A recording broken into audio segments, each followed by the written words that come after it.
Breaking news this morning, dramatic developments happening in Israel. The militant group Hamas firing thousands of rockets into the country, smoke and flames seen rising from multiple sites that were hit. The death toll is rising. Israelis seen taking cover as sirens wailed across the country. Israel declaring a state of war, saying a number of Hamas militants have infiltrated the country from the Gaza Strip. There are reports that civilians were barricaded in their homes, with Hamas gunmen going door to door in one Israeli village. Benjamin Netanyahu calling it a murderous surprise attack, calling up reserves and warning that Hamas will pay a heavy price for its actions. Retaliation already underway. We have team coverage this morning, beginning with our chief global affairs correspondent, Martha Raddatz. Martha, good morning to you. And I mean, we're talking about a country completely caught off guard.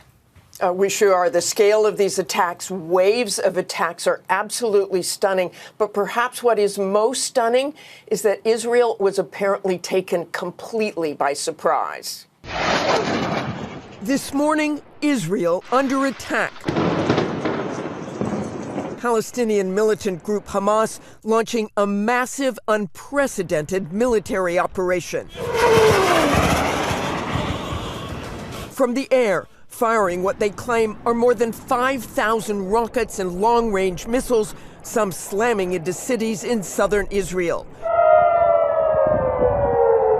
Sirens wailing, with Israeli cities now on high alert.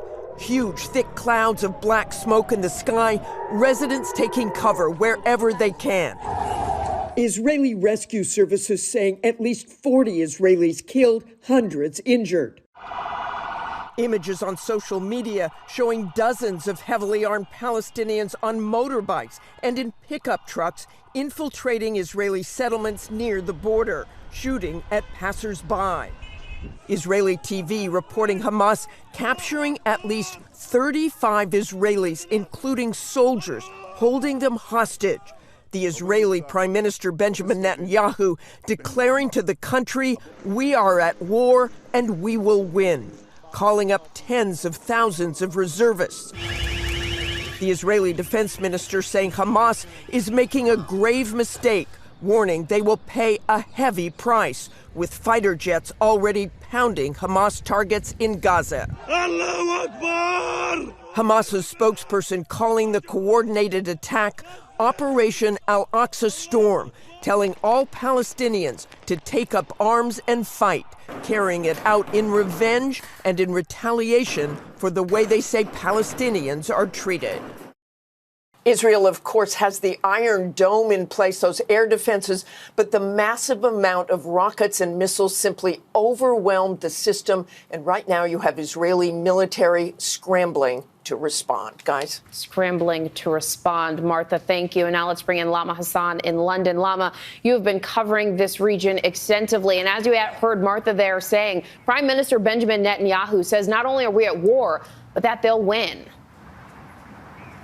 Yeah, good morning to you, Janae. Well, I have to tell you that in all my years of covering the Middle East, and I've also lived in the Middle East, I have never seen anything like this. It is very, very clear that this is a well-coordinated, well-planned, probably months in the making, surprise attack that was carried out by Hamas, catching the Israeli Defense Forces by surprise.